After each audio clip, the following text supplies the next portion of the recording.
Welcome viewers. இன்றைக்கி நம்ம பார்க்க போகிறது கிளாஸ் அண்ட் ஆப்ஜெக்ட்ஸ். பைத்தானை பொறுத்தளவில் பைத்தான் லாங்குவேஜை வந்து ஊப்ஸ் ஆப்ஜெக்ட் ஓரியன்டட் ப்ரோக்ராமிங் லாங்குவேஜ்னு சொல்லுவோம். ஒரு கிளாஸில் நிறைய அட்ரிபியூட்ஸ் இருக்கும், மெத்தட்ஸ் இருக்கும். இந்த கலெக்ஷனை தான் ஒரு கிளாஸாக டிசைன் பண்ணி வைக்கிறோம். அந்த கிளாஸை நம்ம என்ன பண்ணுறோன்னா ப்ரோக்ராமுக்கு ஆப்ஜெக்டாக கன்வெர்ட் பண்ணி நம்ம அந்த இருக்கக்கூடிய மெத்தட்ஸை அக்சஸ் பண்ணிக்கலாம், அங்கே இருக்கக்கூடிய வேரியபிள்ஸை அக்சஸ் பண்ணிக்கலாம். ஒரு டைம் நம்ம ஒரு கிளாஸில் டிஃபைன் பண்ணிட்டோம்னா போதும், அந்த ஆப்ஜெக்ட்ஸில் எத்தனை முறை வேணாலும் நம்ம அதை அக்சஸ் பண்ணிக்கலாம், எத்தனை ஆப்ஜெக்ட்ஸ் வேணாலும் க்ரியேட் பண்ணிக்கலாம், டேட்டாஸ் அந்த மாதிரி மாற்றி யூஸ் பண்ணிக்கலாம். ஸோ இங்கே நாம் வந்து ஃபஸ்ட்டு நம்ம பார்க்க போகிறது எப்படி கிளாஸை வந்து டிஃபைன் பண்ணுறது. அதோட சின்டாக்ஸ் பாருங்கள். கிளாஸ் நேம் ஒரு கோலன், இங்கே அதுக்கான ஸ்டேட்மெண்ட்ஸ் வரிசையாக எழுதிடலாம், எத்தனை ஸ்டேட்மெண்ட்ஸ் வேணாலும் எழுதிக்கலாம். இந்த கிளாஸுங்கிறது பில்ட்இன் வேர்டு, ரிசர்வ் வேர்டு. இங்கே கிளாஸ் நேம் மட்டும்தான் நீங்கள் மாற்றிக்கலாம், யூசர் டிஃபைன்டு வேர்டாக நீங்கள் மாற்றிக்கலாம், எந்த நேம் வேணாலும் கொடுத்துக்கலாம். அதுக்கப்புறம் ஒரு கோலன் ஸ்டார்ட் பண்ணணும். இதுக்கப்புறம் உள்ள ஸ்டேட்மெண்ட்ஸை இங்கே எழுதிடணும். கிளாஸ் இப்படி தான் டிஃபைன் பண்ணணும். அதுக்கான எக்ஸாம்பிள்ஸு ஃபார் எக்ஸாம்பிள் கிளாஸு டெஸ்ட்டுங்கிறது கிளாஸோட நேம், கோலன். இங்கே என்ன ஸ்டேட்மெண்ட் வேணாலும் கொடுத்துருக்கலாம், நான் ஒரே ஸ்டேட்மெண்ட் மட்டும் கொடுத்துருக்குறேன். இதை எப்படி நம்ம ஆப்ஜெக்ட்ஸாக மாற்றுறது அப்படின்னு சொன்னோம்னா, இந்த சின்டாக்ஸ் ஆப்ஜெக்ட் நேம், இதுவும் யூசர் டிஃபைன்டு வேர்டு தான். என்ன நேம் வேணும், எந்த ஆப்ஜெக்ட்ஸ் பேர் வேணாலும் கொடுத்துக்கலாம். அந்த கிளாஸ் நேமுக்கு எந்த கிளாஸோட நேமோ அந்த நேம் இங்கே கொடுத்துட்டோம்னா இந்த ஆப்ஜெக்டில் அசைன் ஆயிரும். அதுக்கான எக்ஸாம்பிள் டெஸ்ட்டு. நம்ம ஏற்கனவே டெஸ்ட்டு இங்கே வச்சுருந்தோம்னா இங்கேயும் டெஸ்ட்டு, இந்த ஃபங்க்ஷன் நேம் கொடுத்துட்டு டெஸ்ட்டு கொடுத்துட்டு கிளாஸ் நேம் கொடுத்துட்டு ஈக்குவல் டு முன்னாடி என்ன பண்ணுறோம், OBJ1, இன்னொரு ஆப்ஜெக்ட் வேணும் OBJ2 ஈக்குவல் டு டெஸ்ட்டு அப்படின்னு கொடுத்துக்கலாம். இப்போ ஒரு கிளாஸை டிஃபைன் பண்ணிட்டோம்னா எத்தனை ஆப்ஜெக்ட்ஸ் வேணாலும் க்ரியேட் பண்ணலாம். இப்போ நம்ம ஒரு ப்ரோக்ராம் எக்ஸாம்பிளாக காமிச்சோம்னா இன்னும் ஹெல்ப்ஃபுல்லாக இருக்கும். நம்ம பைத்தான் போய்க்கிறோம். இப்போ கோடிங்ஸை பொறுத்தளவில் எப்படி எழுதுனா, ஒரு சிம்பிளாக ஒரு கிளாஸ் எப்படி எழுதுறது அப்படிங்கிறதுக்கு நான் ஒரு ப்ரோக்ராம் எழுதியிருக்கிறேன். அதை நான் வந்து இங்கே ரன் பண்ணி காட்ட போகிறேன்.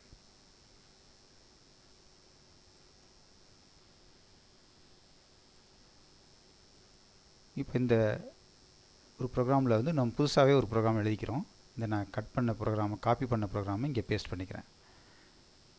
நான் சொன்ன மாதிரி கிளாஸ் ஸ்பேஸ் விட்டு டெமோங்கிறது நானாக கொடுத்துருக்கக்கூடிய கிளாஸ் நேம் ஒரு கோலன் வச்சுட்டேன். இந்த கிளாஸுக்கு அப்புறம் வரக்கூடிய ஒரு ரெண்டு ஸ்பேஸ் தள்ளி கொடுத்துருக்கேன் பாருங்கள், இண்டெண்டில் கொடுத்துருக்கேன். இதெல்லாமே கிளாஸுக்கு வரக்கூடிய ப்ரோக்ராம்ஸ். பிரிண்ட்டு கிளாஸ் அப்படின்னு சொல்லிட்டேன். இது ஒன்றும் மெத்தேடு கிடையாது, ஜஸ்ட்டு கிளாஸ், ஒரு கிளாஸு அப்படின்னு எழுதியிருக்கிறேன். A = 10, B = 20, அதை வந்து சம் பண்ணி பிரிண்ட் பண்ணிடுறேன். ஒரு வேரியபிளில் ஸ்டோர் பண்ணாமல் டைரெக்டாகவே பிரிண்ட் ஸ்டேட்மெண்ட்டில் கொடுத்துருக்கேன். இவ்வளோ தான், இது கிளாஸ் முடிஞ்சிருச்சு. இது கங்கிட்டு எழுதியிருக்கேன் பார்த்தீங்களா, இதெல்லாம் வந்து இதுதான் மெயின் ப்ரோக்ராம். இங்கே வந்து பப்ளிக் ஸ்டாட்டிக் வாய்ட் மெயின்லாம் கொடுக்க வேண்டியதில்லை. ஜாவாவில் கொடுக்கணும்னா அது மாதிரி தேவையில்லை. டைரெக்டாக நம்ம என்ன பண்ணலாம், ஆப்ஜெக்டோட பேரை நம்மளே கொடுத்துடலாம். ஈக்குவல் டு நம்ம கிளாஸ் நேம் டெமோனா டெமோ, ரெண்டு ஆப்ஜெக்ட்ஸ் க்ரியேட் பண்ணியிருக்கிறேன் இங்கே. இந்த ஃபார்முலா படி நம்ம ஏற்கனவே சின்டாக்ஸ் பார்த்தோம் பார்த்தீங்களா, அது மாதிரி. இப்போ இங்கே என்ன பண்ணியிருக்கேன்னா, இந்த கிளாஸில் சிம்பிள் கிளாஸ் ரெண்டு வேரியபிளை டிக்ளேர் பண்ணியிருக்கிறேன், டேட்டா கொடுத்துருக்குறேன். 10, ஏயோட வேல்யூ 10, பியோட வேல்யூ 20ன்னு. அதை சம் பண்ணியிருக்கிறேன் டைரெக்டாகவே, ஃபங்க்ஷன்லாம் எழுதலை, மெத்தடெலாம் எழுதலை. இங்கே நம்ம அந்த ஆப்ஜெக்டை மாற்றிட்டோம், எத்தனை ஆப்ஜெக்ட்ஸ் வேணாலும் க்ரியேட் பண்ணுறோம். இப்போ நம்ம வந்து இங்கே இருக்கக்கூடிய வேரியபிள் ஏங்கிற வேரியபிளை எப்படி அக்சஸ் பண்ணணும்னா, ஆப்ஜெக்டாக மாற்றினதுக்கப்புறம் OBJ1.Aன்னு யூஸ் பண்ணணும். இது வந்து ரெண்டு ஆப்ஜெக்ட்ஸ் க்ரியேட் பண்ணிடுச்சு. OBJ1க்குள்ளே AB இருக்குது, OBJ2க்குள்ளே AB இருக்குது. அதை எப்படி அக்சஸ் பண்ணுறதா இருந்தால் அந்த வேரியபிள் எப்படி அக்சஸ் பண்ணணும்னா OBJ1.A, OBJ1.B அப்படின்னு கொடுக்கலாம். இது வந்து இந்த பிரிண்ட் ஸ்டேட்மெண்ட் OBJ2.A, 2.B அப்படின்னு கொடுத்துருக்குறோம். அப்போ இதுக்குள்ளே என்ன டேட்டா ஸ்டோர் ஆகிருக்கு அப்படின்னு சொன்னோம்னா 10, 20 தான். எத்தனை ஆப்ஜெக்ட்ஸ் க்ரியேட் பண்ணாலும் அதுதான் இதில் இருக்கக்கூடிய ப்ராப்ளம்ஸ். இப்போ ஒரு இங்கே மெத்தட் எழுதியிருந்தால் ஈஸியாக இருக்கும். இதை ரன் பண்ணி காமிச்சிடுறேன் அதுக்கப்புறம் உங்களுக்கு புரியும். CS2 ஏதோ ஒரு நேமில் சேவ் பண்ணி வச்சுக்கிறேன், பண்ணியாச்சு. இப்போ ரன் பண்ணுறேன் பாருங்கள், கிளாஸ்ன்னு வந்துருச்சு, உள்ளுக்குள்ளே என்ட்ரு ஆயிடுச்சுன்னு அர்த்தம். ரெண்டு ஆட் பண்ணிட்டேன். ஏல வந்து ஃபஸ்ட் ஆப்ஜெக்டில் ஏல 20, 10, பியில் 20ன்னு வந்துருச்சு. செகண்ட் ஆப்ஜெக்ட்லேயும் அதே வேல்யூ தான் இருக்கும். ஸோ இப்போ இந்த டேட்டாவை நம்ம மாற்றணும். ஒவ்வொரு ஆப்ஜெக்ட்ஸ் க்ரியேட் பண்ணுறப்ப வெவ்வேறு டேட்டா கொடுத்தா தான் நமக்கு அந்த ஆப்ஜெக்ட்ஸ்க்கு டிஃபர் ஆகும், டேட்டா மாறும். அப்போ நம்ம மெத்தட்ஸ் ஆட் பண்ணிக்கிறது நல்லது. இந்த பர்டிகுலர் கிளாஸில் சம் மெத்தட்ஸை ஆட் பண்ணணும். எப்படி ஆட் பண்ணியிருக்கேன்னு பாருங்கள். அதுக்கு நம்ம ஃபங்க்ஷன் உள்ளுக்குள்ளே மெத்தட்ஸ் எழுதணும். அப்போ நான் எழுதுகிற மாதிரி ஒரு ப்ரோக்ராம் எழுதியிருக்கிறேன். இதை நான் இந்த ப்ரோக்ராமில் நான் இங்கே காப்பி பண்ணிக்கிறேன். இந்த ப்ரோக்ராமை நான் எக்ஸ்பிளைன் பண்ணுறேன் பாருங்கள். கிளாஸு டெமோ சேம் கிளாஸ் தான், ஆனால் இங்கே வேறு ப்ரோக்ராமு. இங்கே ஒரு ஃபங்க்ஷன் எழுதுகிறேன், அதுதான் நான் வந்து மெத்தட்னு சொல்கிறேன். அது இந்த ஃபங்க்ஷனே வச்சுங்க. நம்ம ஃபங்க்ஷன் ஏற்கனவே பார்த்துருக்கோம். டெஃப்னு எழுதணும், ஃபங்க்ஷன் நேம் கொடுக்கணும், செல்ஃபு a, b. இந்த செல்ஃப் எதுக்காகங்கிறத நான் சொல்கிறேன். சப்போஸ் இந்த ஃபங்க்ஷனுக்கு மேலே எக்ஸ்டர்னலாக ஒரு வேரியபிளை டிக்ளேர் பண்ணிட்டீங்கன்னு சொன்னால் அந்த வேரியபிளை அக்சஸ் பண்ணணும். ஃபங்க்ஷனுக்குள்ளே அக்சஸ் பண்ணாக்க செல்ஃப் டாட்னு போட்டு யூஸ் பண்ணணும். அதுக்கு ஒரு ப்ரோக்ராம் பார்த்துக்குவோம். இப்போதைக்கு செல்ஃப் வந்து மஸ்ட். எந்த நீங்கள் ஃபங்க்ஷனில் பேராமீட்டரில் வேல்யூஸ் பாஸ் பண்ணுறதா இருந்தாலும் சரி, பண்ணலைனாலும் சரி, self must. a, b 2 parameter கொடுத்துருக்குறேன். இந்த 2 பேராமீட்டரில் வரக்கூடிய a, b வேல்யூ ஆட் பண்ணி சியில் ஸ்டோர் பண்ணியிருக்கேன். அதை அப்படியே பிரிண்ட் பண்ணிடுறேன். இந்த ஃபங்க்ஷன் ஓவர். எந்த ஃபங்க்ஷன்? இந்த டெமோங்கிற கிளாஸில் இருக்கக்கூடிய fun1 அப்படின்னு இருக்குது பார்த்தீங்களா, ஃபங்க்ஷன் 1ங்கிறது அது ஓவர். அதுலேருந்து நான் என்ன பண்ணிட்டேன், fun1 வச்சுக்கிட்டேன். இப்போ வந்து இதுதான் ஆப்ஜெக்ட்ஸாக க்ரியேட் பண்ணுற இடம், இந்த இடம் தான். சரியா? obj அப்படின்னு சொல்லிட்டு டெமோ அப்படின்னு க்ரியேட் பண்ணுறேன். உதாரணத்துக்கு நான் obj1ன்னு வச்சுக்கிறேன். 2 ஆப்ஜெக்ட்ஸ் க்ரியேட் பண்ண போகிறேன். இப்போ obj2 ஈக்குவல் டு டெமோ அப்படின்னு கொடுத்துட்டேன்னா இப்போ ரெண்டாவது ஆப்ஜெக்ட்ஸுக்கு இன்னொரு டேட்டா அனுப்பலாம். ஃபஸ்ட் ஆப்ஜெக்ட் அனுப்புறதுக்கு என்ன பண்ணணும், obj1ல் என்ன வேல்யூ கொடுத்துருக்கோமோ அதுக்கு வேல்யூஸ் இங்கேருந்து பேராமீட்டர்லேருந்து அனுப்புகிறேன். யார்? fun1க்கு அனுப்புகிறேன். 10, 20 அனுப்புகிறேன். இப்படி தான் அக்சஸ் பண்ண முடியும். 10ஓட வேல்யூ ஏல போய் ஸ்டோர் ஆகும். ஏல சி கண்டுபிடிச்சிரும். பியில் வந்து 20 இருக்கும். ரெண்டையும் ஆட் பண்ணி 13 வந்துடும். இது ஆப்ஜெக்ட் 1க்கான டேட்டா. obj2க்கு நான் வந்து 2 வேல்யூஸ் மாற்ற போகிறேன். ஏதாவது ஒரு ஏக்கு பிக்கும் வேல்யூஸ் மாற்ற போகிறேன். அப்போ அதே fun1க்கு தான் அனுப்ப போகிறேன். சேம் ஃபங்க்ஷன் நான் யூஸ் பண்ணுறேன். இங்கே வந்து என்ன பண்ணுறேன், 15, 25 அப்படின்னு கொடுத்துட்றேன். இல்லை வேறு ஏதாவது ஒரு 15, 50 அப்படின்னு கொடுத்துட்றேன். இது 2 டேட்டா மாற்றிட்டேன். இந்த ப்ரோக்ராம் என்ன பண்ணும், இந்த ஃபங்க்ஷனை கால் பண்ணிங்கனாக்க இங்கே போகும். இந்த கிளாஸில் இந்த ஆப்ஜெக்ட் மூலமாக தான் கால் பண்ண முடியும். obj1க்கான டேட்டா இந்த 2 டேட்டா, இது obj2க்கான டேட்டா இந்த டேட்டா. இங்கே objன்னு விட்டு போயிடுச்சு, கொடுத்துட்டேன். ஓகே, இதை நான் மறுபடியும் சேவ் பண்ணிக்கிறேன். சேவ் பண்ணி ரன் பண்ணி பார்க்குறேன் பாருங்கள். ஆடு 30ன்னு வந்துருச்சு, ஆடு 65 வந்துருச்சு. ஃபஸ்ட் ஆப்ஜெக்டோட வேல்யூ 30, செகண்ட் ஆப்ஜெக்டோட வேல்யூ 65. இப்போ இந்த மெத்தடை ஆட் பண்ணுறதுனால இது ஒரு பெனிஃபிட். 2 வேல்யூஸை கொடுத்துக்கலாம். ஒரே மெத்தடை வச்சு ஒரே கிளாஸ்க்குள்ளே சிம்பிள் கிளாஸ் மாதிரி போன ப்ரோக்ராமாக எழுதினோம்னாக்க டேட்டாஸு சேம் டேட்டா தான் இருக்கும். அப்போ டேட்டாவை மாற்றுறதுக்கு ஒரு வசதி தான் இந்த ஃபங்க்ஷன் ஒன்று வந்துருக்கிறோம். fun1 அப்படின்னு ஒன்று எழுதிட்டு 2 பேராமீட்டரை பாஸ் பண்ணிடுறேன். அது மாதிரி எத்தனை ஆப்ஜெக்ட்ஸ் வேணாலும் க்ரியேட் பண்ணிக்கலாம். ஸோ இந்த ப்ராப்ளம் புரியுதா?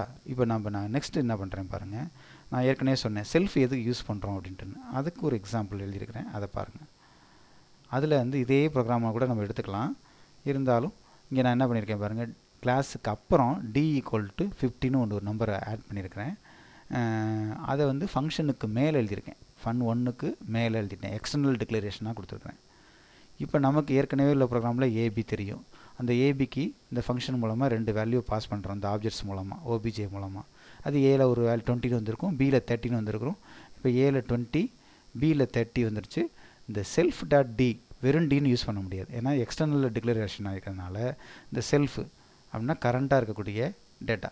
அந்த கரண்ட் டேட்டா அந்த எக்ஸ்டர்னல் டிக்ளரேஷனில் நம்ம கொடுத்துருந்தோம்னா, டேட்டா கொடுத்துருந்தோம்னா அதை எப்படி அக்சஸ் பண்ணோம்னா செல்ஃப் டாட் டின்னு கொடுத்துட்டோம்னா இந்த டியோட வேல்யூ சப்ஸ்டிட் பண்ணிக்கும். அப்போ 20 + 30 50, இங்கே ஒரு 50, 100ன்னு எனக்கு ஆன்சர் சியில் ஸ்டோர் ஆயிரும். அதை பிரிண்ட் பண்ணிடுறோம். இந்த ஃபங்க்ஷன் அப்படி செய்யுது. இதுக்கான ஆப்ஜெக்ட்ஸ் இந்த எழுதியிருக்கிறேன். obj ஒரு ஆப்ஜெக்ட் க்ரியேட் பண்ணியிருக்கேன் டெமோக்கு. இந்த கிளாஸ்க்கு ஆப்ஜெக்ட் க்ரியேட் ஆயிடுச்சு.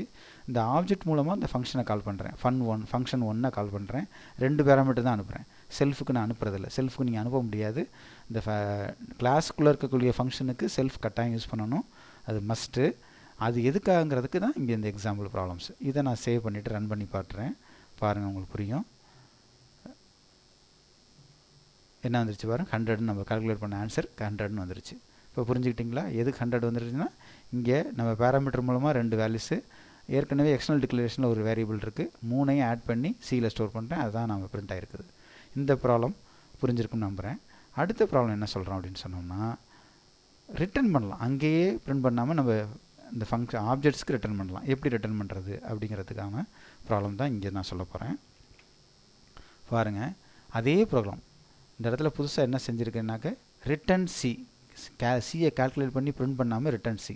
அப்போ எப்படி நம்ம பிரிண்ட் பண்ணி பார்க்குறது அப்படின்னா, இங்கே பாருங்கள், கால் பண்ணுறதே வேறு மாதிரி இருக்கும். ஆப்ஜெக்ட் க்ரியேட் பண்ணிட்டேன்னா ஆன்சி ஈக்குவல் டு ஒரு வேரியபிளுக்கு ஒரு ஆன்சர் நானாக வச்சுருக்கிறேன் ஆன்சர்ன்ட்டுன்னு obj.fun1க்கு அனுப்புகிறேன். எத்தனை வேல்யூ? 2 வேல்யூவை.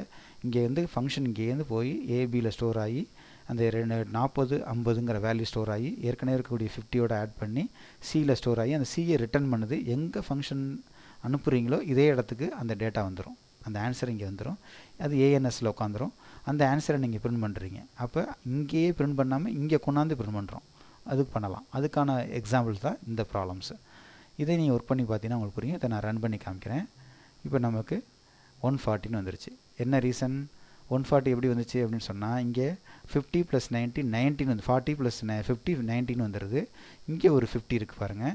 90 + 50 140. அப்போ இதில் என்ன புதுசாக தெரிஞ்சிட்டோம்னா ரிட்டன் ஸ்டேட்மெண்ட் தெரிஞ்சிருக்கும். ரிட்டன் அங்கே கிடைக்கிற ஆன்சரை ரிட்டன் பண்ணுறீங்க. அந்த கிளாஸை விட்டு வெளியில் வந்து இங்கே ஆப்ஜெக்டில் பிரிண்ட் பண்ணிடுறோம். இந்த இடத்துல மெயினில். இது விளங்கிக்கிட்டிங்களா? இன்னைக்கு கிளாஸில் இந்த 3 ப்ராப்ளத்தையும் சால்வ் பண்ணி பாருங்கள். டவுட் இருந்துச்சுனாக்க நீங்கள் மெசேஜில் டைப் பண்ணுங்கள், நான் சொல்லித்தரேன் உங்களுக்கு. Thank you very much. அடுத்த செஷனில் அடுத்த ஊப்ஸ் கான்செப்டில் ஒவ்வொன்றா பார்ப்போம். இன்ஹெரிட்டன்ஸ் பார்க்கலாம் நெக்ஸ்ட் கிளாஸில். தேங்க்யூ.